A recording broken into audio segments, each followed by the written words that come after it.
Okay, Mod 3, welcome. You've made it this far so far. You know, Mod 2, we covered a lot of like some of the buyer stuff. Mod 3, I kind of want to talk about listings and how to get them. So let's get going. So, you know, a lot of guys that aren't on the course right now to make 100K in 1 year, and they're on the how to make 100K over 3 years, this course that doesn't really exist called door knocking and maybe getting lucky and selling a couple of houses and freezing your ass off or sweating your butt off, knocking on doors.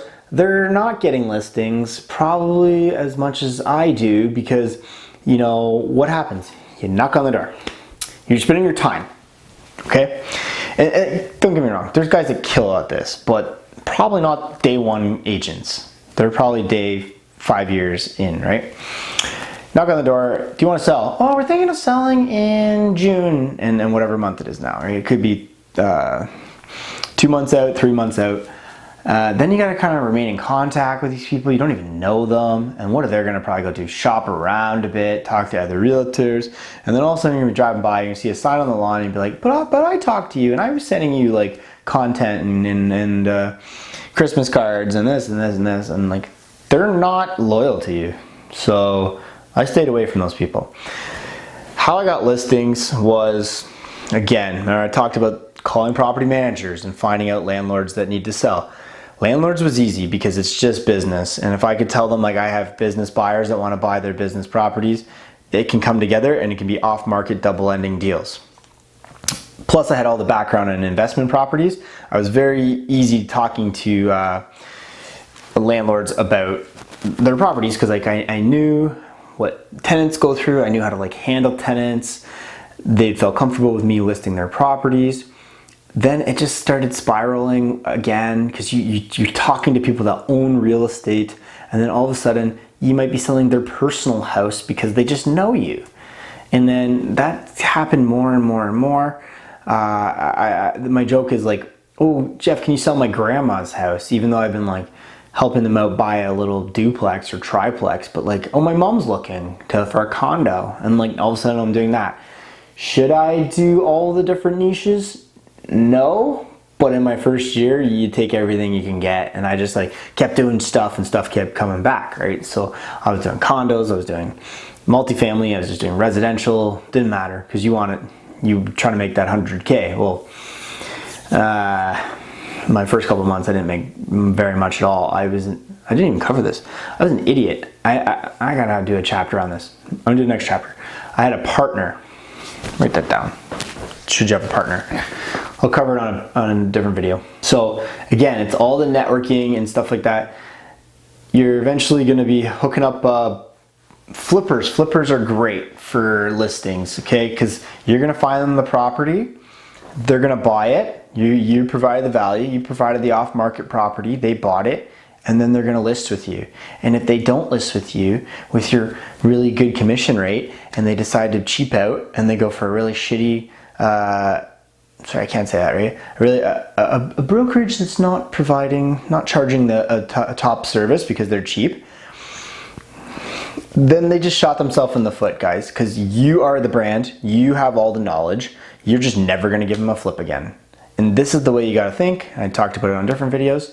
And this is why they still pay me all the money, because they won't go against me. They can't. I know about all this stuff. I know I'm the better negotiator, and I know about upcoming flips. I know about upcoming derelict properties. I'm talking to lawyers and they're telling me about stuff. Like they call me, and then they should want to pay me a lot of money. So like, for commission, because I'm going to get them the next one and the next one and the next one. So like, investors are amazing for listings.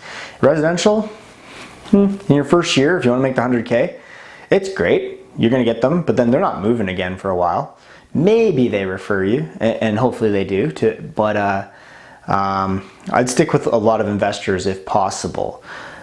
I got 2 or 3 residential people that kind of referred, which was great, but they were probably buyers at that point. When you're new, you kind of get that a lot. It wasn't sellers. So for listings, yeah, find out properties that are for sale, that are off market.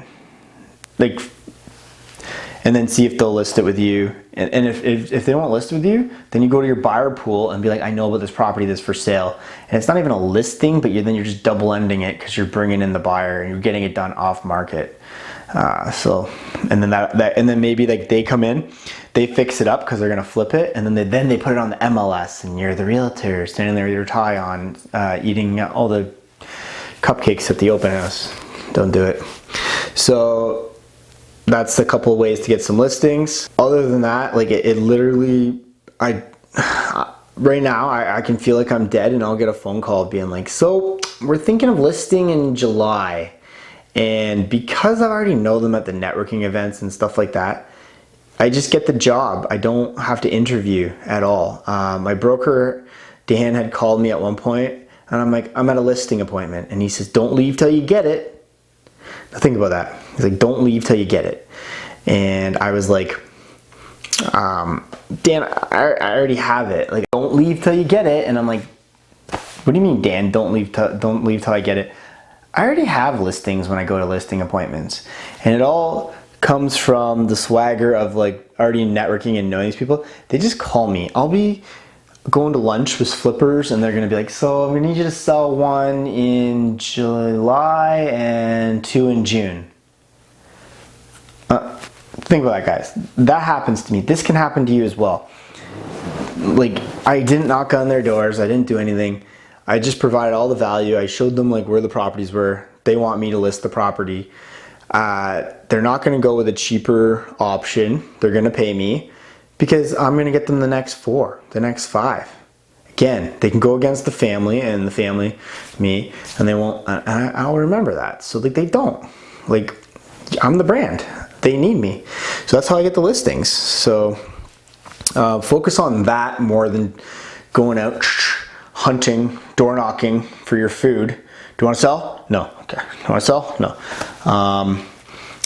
I just don't see that being like, they're not ready to sell. You're just randomly knocking on a door. I'm focused on a networking of people that like either are going to bat for you somewhere else.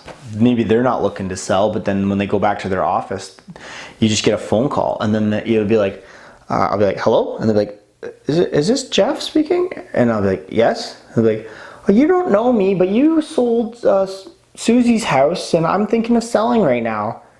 Oh, hey, how's it going? Hey, great. Yeah, you think you could come over? Yeah, absolutely. What time do you want me to come over? Well, maybe this afternoon. No problem, I'll be right there.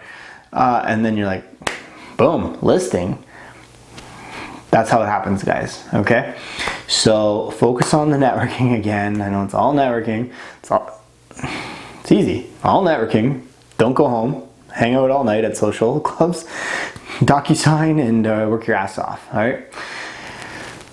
Hit me up if you guys want to know anything else on listings, and I'll catch you guys in the next video. Bye.